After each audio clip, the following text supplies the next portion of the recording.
వాగర్తావి సంపృక్త వాగర్త ప్రతిపత్తే వందే జగత పితరో పార్వతీ పరమేశ్వరం నా గాయత్ర పరమంత్రం నా మాతృ పరిదేవత నా హరే భరతస్త్రాత నాందుతాత్ పాతకం పరం అని మాతృ ప్రార్థన.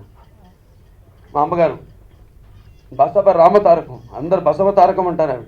నన్ను అడిగారు చాలామంది, ఊళ్ళో కూడా హాస్పిటల్ పేరు బసవ తారకం ఉంది, ఇంట్లో బసవ రామతారకం కదా. నేను నాన్నగారు పెట్టిన పేరు అంటే అది పూర్తిగా ఆవిడకి, ఎందుకంటే బసవ రామతారకం నాన్నగారు రామారావు గారు.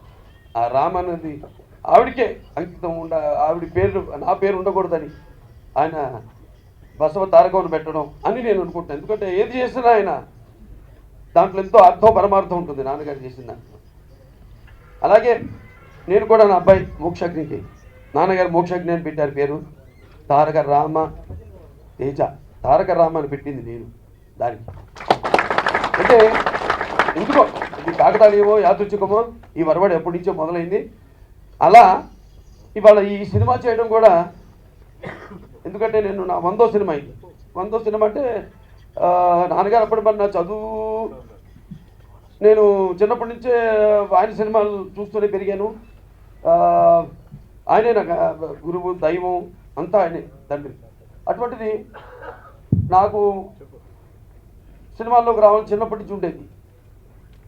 అటువంటిది ఆయన కాదు చదువే ముఖ్యమని, లేకపోతే ఈ పాటికి 250 సినిమాలు అయిపోయింది. ఎన్ని చేశామన్నది ఇంపార్టెంట్ కాదు, దేశానికి ఏం చేసింది అన్నది కాదు, దేశానికి ఏం చేశామన్నది ముఖ్యం. అలాగే ఎన్ని సినిమాలు చేశామన్నది కాదు, ఎన్ని సినిమాలతో ఆ సినిమాతో నువ్వు సమాజానికి సేవ చేస్తున్నావు లేకపోతే గ్రామ తల్లికి సేవ చేస్తున్నావు అన్నది ముఖ్యం.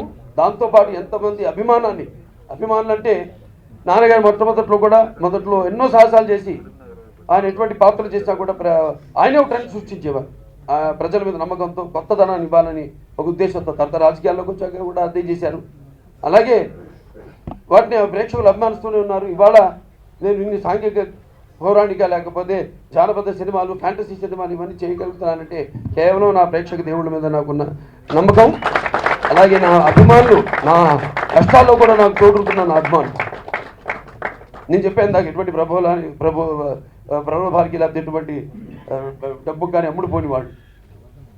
అలాంటి మరి ఈరోజు నేను ఇవాళ యువరత్నగా పిలువబడుతున్నా, లేకపోతే నటసింహంగా పిలువబడుతున్నా, లేకపోతే ఒక ఎమ్మెల్యేగా పిలువబడుతున్నా అంటే అది కేవలం మా అమ్మగారి ఆశయాల చలువ, మా నాన్నగారి ఆశీస్సుల చలువ, నా అభిమానుల చలువ అని చాలా గర్వంగా చెప్పుకోబడుతున్నాను. నేను ఎంత సంపాదించిందని కాదు, అభిమాన ధనం.